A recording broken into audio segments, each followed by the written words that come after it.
આ ચૂંટણીની અંદર આપણે સૌએ અહીંયા મંચ ઉપર બેઠા અને તમે બધા કાર્યકર્તાના બળે આપણને સાહેબે કીધું છે,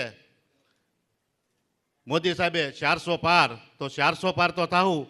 આપણા અધ્યક્ષ શ્રીએ CR પાટીલ સાહેબે કીધું છે 500 પાર.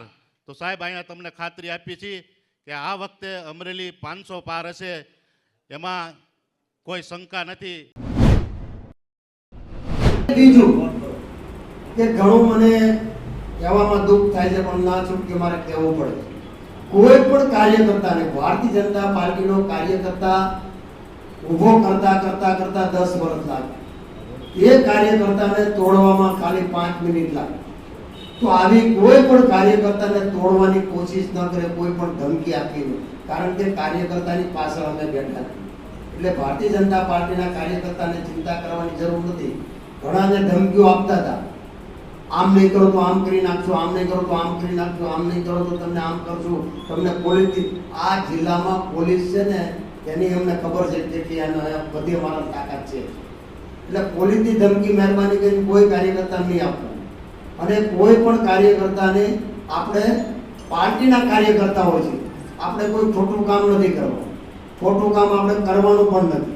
એટલે આપણે કોઈથી ડરવાનું નથી, કારણ કે ભારતીય જનતા પાર્ટીનો આપણે ગળામાં કેસ નાખેલો.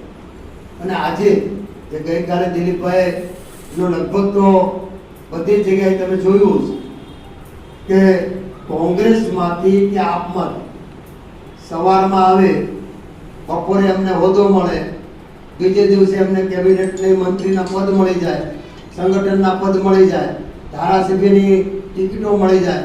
તો ભારતીય જનતા પાર્ટીના એક સાંસદ તરીકે તમે પાર્ટીની અંદર લો, અમને કોઈ વાંધો નથી. પાર્ટીના નિયમ પ્રમાણે આપણે લેવા જોઈએ અને લઈ આપણે સરવાળો કરવાનો છે, બાદબાકી નથી કરવાની, એ અમે માનીએ છીએ. પરંતુ ભારતીય જનતા પાર્ટીના કાર્યકર્તાને ભોગે નહીં. ભારતીય જનતા પાર્ટીનો કાર્યકર્તા 35 વર્ષથી ઘૂંઘટ પાથરતો હોય, ભારતીય જનતા પાર્ટીના ઝંડા લગાડતો હોય, ભારતીય જનતા પાર્ટીના નારા લગાડતો હોય, અને તમે કાલે સવારે લઈ આવો, એ તમે સ્ટેજ ઉપર બેસતો હોય અને ભારતીય જનતા પાર્ટીનો કાર્યકર્તા, સિનિયર કાર્યકર્તા હોય, એ સામે બેઠતો હોય, એ કેટલા અંશે વ્યાજબી છે. અને ભારતીય જનતા પાર્ટીના કોઈ પણ કાર્યકર્તાને સાઇડલાઇન કરી અને કોઈને તમારે હોદ્દો કે તમારે પદ આપવું, જે કાલ સવારે આવતા હોય, એમના માટે તો ક્યારેય અમે સ્વીકારી ન શકીએ. કારણ કે અમે જેમ દૂધમાં સાકર ભળે એમ ભળી જાવ, એમાં અમને વાંધો પણ નથી. પણ ભારતીય જનતા પાર્ટીનો કાર્યકર્તા છે, જૂનો કાર્યકર્તા છે, જે અડેખમ કાર્યકર્તા છે, એને ક્યારેય અન્યાય ન થાય. કારણ કે આજે આપણી સત્તા છે, આપણી રૂલિંગ પાર્ટી છે, અને આપણે રૂલિંગ પાર્ટીમાં હોવા છતાં આપણી માટે આટલી મોટી ફોજ છે, છતાં પણ આપણે સામે પક્ષે કશું નથી, એક પણ કાર્યકર્તા નથી, એક પણ નેતા નથી, એનું કોઈ નેટવર્ક નથી, એમની આગળ કોઈ સત્તા નથી, છતાં પણ આપણને હંફાવે છે. તો એમની પાછળનું પણ કંઈક કારણ છે.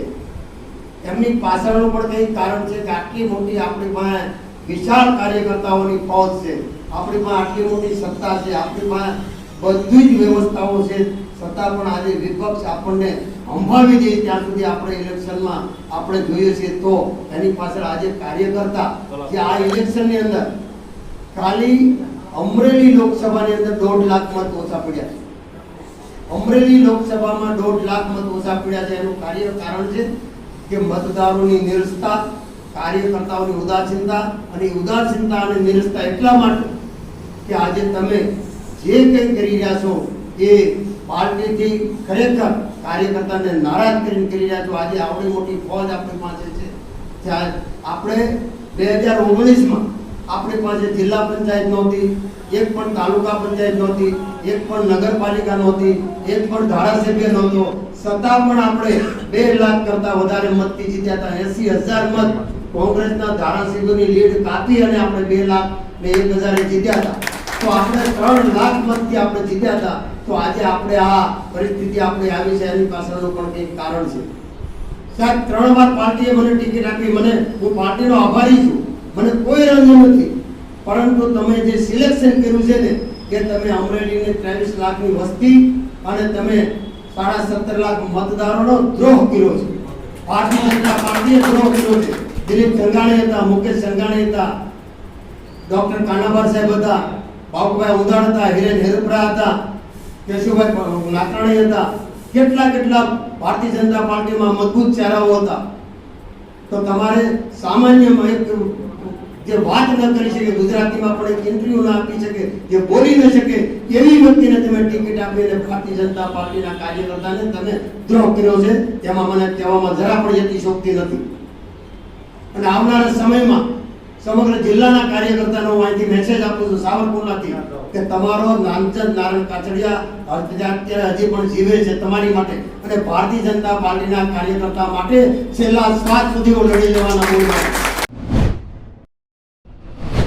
પત્ર જે મને 2 દિવસ પહેલાં અમારા સાંસદ સાહેબનું નિવેદન આવ્યું તે બાબતથી મેં એને પત્ર લખેલો હતો.